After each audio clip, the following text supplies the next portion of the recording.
Hello student, welcome to our YouTube channel Luddha Nursing Classes. Student, we have to already discuss about spermatogenesis, and today we are going to discuss about fertilization. So student, अब हम start करते हैं fertilisation के बारे में जानेंगे. Fertilization it's the process of student, मैं इसको थोड़ा जूम करके आपको दिखाती हूँ. It's the process of union of male and female gametes. fertilization मतलब it's mean the process of union of male and female gametes. Male gametes is a sperm and female gamete is a egg. Male gamete जो होता है वो sperm होता है and female gamete egg होता है. तो fertilization usually occur in the ampulla of the fallopian tube. जो फैलोपियन ट्यूब का एम्पुला वाला पार्ट है वहाँ पे जनरली फर्टिलाइजेशन पाया जाता है. लेकिन अगर कभी कभी ऐसा भी होता है कि फर्टिलाइजेशन कहीं किसी और पार्ट में पाया जाता है तो उसको एक्टोपिक प्रेगनेंसी भी कहते हैं. तो ये आपका अलग टॉपिक है, इस पर भी कभी वीडियो बना दिया जाएगा. तो लेकिन जनरली जो होता है, जो नॉर्मल प्रेगनेंसी होती है, तो फर्टिलाइजेशन फैलोपियन ट्यूब के एम्पुला वाले पार्ट में पाया जाता है. The result of union is the production of zygote cells और fertilized egg and start prenatal development. जो फर्टिलाइजेशन का जो रिज़ल्ट होता है, मतलब जब एग और स्पर्म फ्यूज़ होते हैं और उसके बाद फर्टिलाइजेशन स्टार्ट होता है, तो उसका रिज़ल्ट ये होता है कि आपका प्रीनेटल डेवलपमेंट स्टार्ट होता है. इट मीन्स कि आपका फीटस जो है डेवलप करना स्टार्ट हो जाता है. मीन्स पहले धीरे धीरे पहले टू सेल बने, फिर 4 सेल बना, 4 सेल से 8 सेल बना, और इसके बाद वो धीरे धीरे डेवलप करने लगता है. तो ये होता है प्रीनेटल डेवलपमेंट.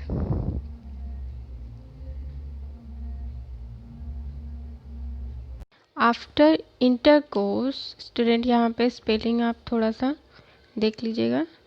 इंटरकोर्स INTERCOURS, ये स्पेलिंग मिस्टेक है यहाँ पे.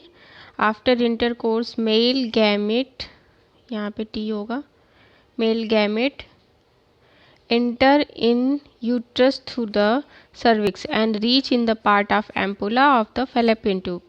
इंटरकोर्स के बाद जो है मेल गैमेट जो कि स्पर्म होता है वो यूट्रस में सर्विस के थ्रू इंटर करता है और फैलोपियन ट्यूब के एम्पुला वाले पार्ट में पहुंच जाता है.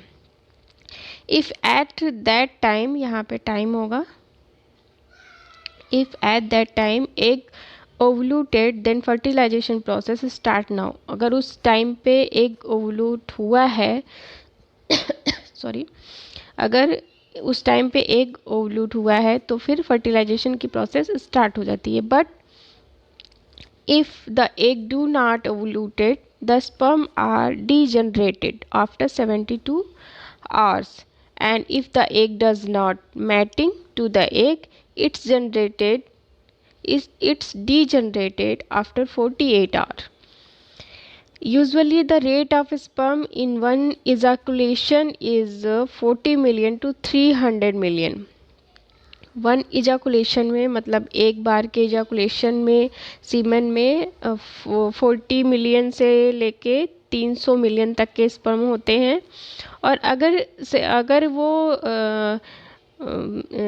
एग से अगर फर्टिलाइजेशन के समय पे अगर इंटरकोर्स के दौरान अगर एग से वो मैच करते हैं या फ्यूज़ होते हैं तो फर्टिलाइजेशन की जो प्रोसेस है वो स्टार्ट होती है. और अगर ये फर्टिलाइजेशन नहीं होता है तो 72 आवर्स के बाद स्पर्म जो है डीजनरेट हो जाते हैं. और उसी तरह एग भी जब ओवल्यूट होता है, क्योंकि इसके टाइमिंग एग के जो ओवल्यूट होने का टाइमिंग होता है वो आप सभी जानते हैं कि पीरियड के 14 यानी 14वें दिन होता है. तो अगर उस दिन फर्टिलाइजेशन नहीं होता है तो एग जो है वो स्वतः ही डीजनरेट हो जाता है. तो जो एग होता है वो 48 आवर्स के अंदर डिजनरेट होता है, और जो स्पर्म होता है वो 72 आवर्स के अंदर डिजनरेट होता है। आगे देखते हैं। After ovulation egg lives for 12 to 24 hours and must be fertilized in the time of a woman is become pregnant. After ovulation मतलब कि जब एक का ओवल्यूशन होता है तो अगर 12 से लेके 24 घंटे के अंदर अगर फर्टिलाइजेशन हो जाता है, यानी स्पर्म से फ्यूज हो जाता है, तो वो वुमन जो है प्रेग्नेंट हो जाती है। आइए अब हम फर्टिलाइजेशन की प्रोसेस देखते हैं। During the ovulation egg comes in the peritoneal cavity in free form. Suddenly it's catched by fimbriae from its place. From here, the ovum moves rapidly to the ampulla part of the fallopian tube. If there are its mating with egg, then its sperm penetrate the outer layer of egg, which is known as zona pellucida. Million of sperm moves in the uterine cavity, but only one sperm able to penetrate the ovum cavity, which is healthy and motile. After egg and sperm fuse together, later it gets implanted into the uterus. ये हमारा जो process है, means जब ovulation के दौरान जब एक जो है निकलता है तो वो पेरिटोनियल कैविटी में फ्री फॉर्म में निकलता है, और सडनली जैसे ही ये पेरिटोनियल कैविटी में आता है वो तुरंत फिम्बरी के द्वारा कैच कर लिया जाता है, और ये रैपिडली वहाँ से एम्पुला वाले पार्ट में मूव कर जाता है। अगर उस टाइम पे ये स्पर्म से फ्यूज हो जाता है तो वहाँ पे स्पर्म जो है, पहले तो स्पर्म पेनिट्रेट करता है, मतलब जो एक की आउटर लेयर है जिसको जोना पेलुसिडा कहते हैं, आउटर लेयर को पेनिट्रेट करता है, और वहाँ पे एक स्पर्म नहीं मिलियंस ऑफ स्पर्म होते हैं, मिलियंस की संख्या में, हजारों की संख्या में, लाखों की संख्या में स्पर्म होते हैं, और वही स्पर्म एंटर कर पाता है जो कि हेल्थी होता है और मोटाइल होता है, जो मतलब बहुत ज़्यादा हेल्थी हो, स्वस्थ हो और गतिशील हो, तो वही स्पर्म जो है पेनिट्रेशन के लिए एबल होता है और वही उसको पेनिट्रेट करवाता है। तो उसके पेनिट्रेशन के बाद उसकी आउटर लेयर जो है हार्ड हो जाती है और फर्टिलाइजेशन की जो प्रोसेस है वो स्टार्ट हो जाती है, और लेटर स्टेज में यही जो फ्यूज हुए एग और जो स्पर्म है यही जाइगोट में बदल जाते हैं, और उसके बाद इसमें डिवीज़न होने स्टार्ट होते हैं। पहले 2 सेल बनते हैं, फिर 4 सेल, ऐसे करके यूट्रस में इनका इम्प्लांटेशन हो जाता है। After intercourse, within 5 to 10 minutes, they sperm reach in the fallopian tube. Means after intercourse मतलब इंटरकोर्स के करने के 5 से 10 मिनट के अंदर जो स्पर्म है वो फैलोपियन ट्यूब के जो पार्ट है, एम्पुला वाला पार्ट, वहाँ पहुँच जाते हैं। For the penetration of zona pellucida, a essential enzyme released by the sperm which is known as hyaluronidase, मतलब जो एंजाइम जो पेनिट्रेशन के लिए, ये स्पर्म जो पेनिट्रेशन के लिए अपने काम में लेते हैं, उस एंजाइम का नाम है, ये बहुत इंपॉर्टेंट है, उस एंजाइम का नाम है hyaluronidase. After penetration zona pellucida become hard, जो हमने पहले आपको बता दिया है कि जब पेनिट्रेशन हो जाता है और स्पर्म एक के अंदर एंटर कर जाता है तो ये जो है जो आउटर लेयर है ये हार्ड हो जाती है, और इसमें सेकेंड मियोसिस डिवीज़न स्टार्ट हो जाता है एंड फॉर्म द जाइगोट, और ये जाइगोट में कन्वर्ट हो जाता है। स्टूडेंट, यहाँ पे हम क्रोमोसोम की संख्या में जो कन्फ्यूज़न होता है यहाँ पे हम देखेंगे और थोड़ा सा उसको जानने की कोशिश करेंगे। ये आप देख सकते हैं, यहाँ पे यू कैन सी, यहाँ पे ये मेल कैरियोटाइप है और ये फीमेल कैरियोटाइप है। यहाँ पर आप देखेंगे 22 पेयर्स जो ये पूरे आपके ये पूरे आपके जो क्रोमोज़ोम है ये सेम होते हैं। और 23rd वाला यहाँ पे आप देखेंगे ये XY है, और यहाँ पे ये जो है ये XX के फॉर्म में है। यहाँ पे ये XX के फॉर्म में है। यही जो क्रोमोज़ोम होते हैं वो रिस्पॉन्सिबल होते हैं कि आपका जो फिटस है वो फ्यूज़न के बाद वो मेल फिटस में कन्वर्ट होता है या फिर फीमेल फिटस के रूप में कन्वर्ट होता है।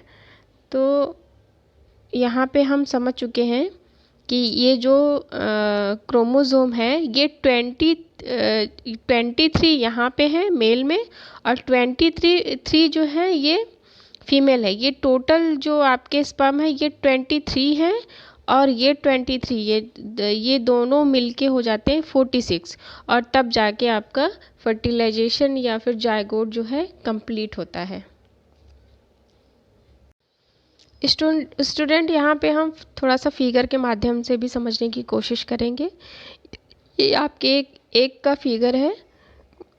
यहाँ पे आप देख रहे हैं कि यहाँ पे कई संख्या में कई जो हैं आपके स्पर्म हैं, एक यहाँ एक यहाँ एक यहाँ एक यहाँ, ऐसे कई स्पर्म होते हैं, लेकिन ओनली वन, जैसे कि आप यहाँ you can see only one sperm can able to inter.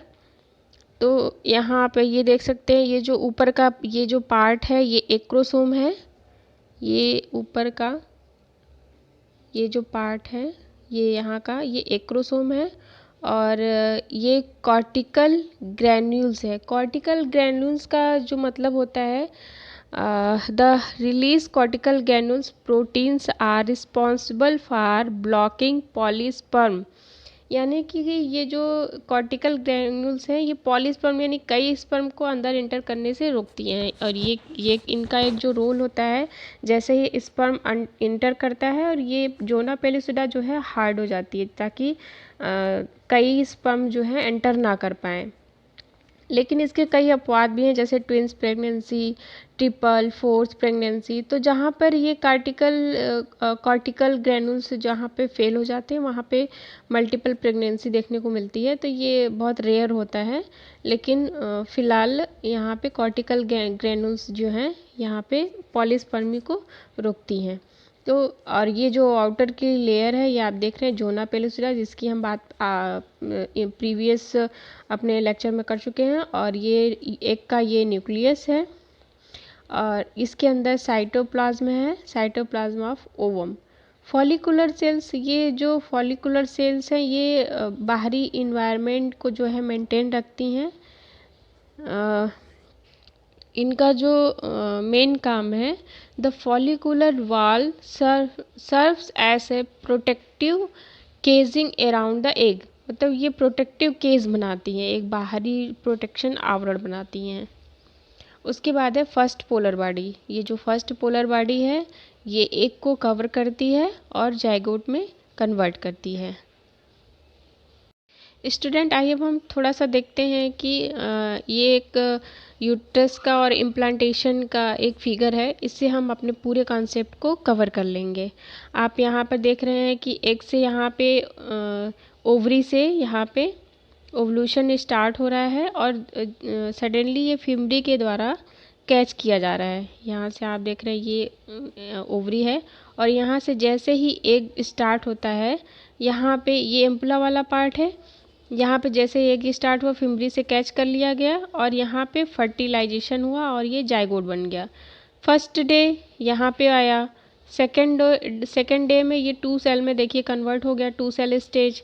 यहाँ पे 3 एंड 4th डे में ये 4th डे में आपका आ जाएगा 4 सेल की स्टेज आती है।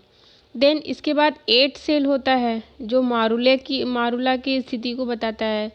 उसके बाद 4th डे में 8 सेल कॉम्पैक्टेड मारुला को ये कॉम्पैक्ट कर लेता है, 8 सेल की ये स्थिति बनती है। इसके बाद अर्ली ब्लास्टोसिस्ट, यहाँ पे ब्लास्टोसिस्ट बनता है, ये 5th डे की कंडीशन है, और 6 एंड 7 डेज़ में यहाँ पे आता है, और 8 एंड 9 डेज़ में यहाँ पे आता है। तो ये आप थोड़ा सा यहाँ पे ये इम्प्लांटेशन जो हमारा जाइगोड है या फिर फिटस कह लीजिए, उसका जो इम्प्लांटेशन यहाँ पे कंप्लीट हो जाता है और यहाँ से वो धीरे धीरे अपने आप को ग्रो करता है ऊपर की तरफ। ये आपका नीचे सर्विक्स वाला पार्ट है, यहाँ से ऊपर की तरफ ग्रो करने लगता है और हमारा फिटस आगे की तरफ, मतलब इसका जो उसके लिम्स के ग्रोथ और बाकी के ग्रोथ होने उसके स्टार्ट हो जाते हैं। तो हमने ये फर्टिलाइजेशन का चैप्टर पढ़ लिया है। तो स्टूडेंट, आई थिंक आपको सब कुछ समझ में आ गया होगा, और अगर आपको जो ना समझ में आए या आपकी कोई क्वेरी हो तो प्लीज़ कमेंट बॉक्स में लिखें। और अगर हमारा वीडियो पसंद आया हो तो प्लीज़ लाइक एंड सब्सक्राइब करना ना भूलें। Thank you.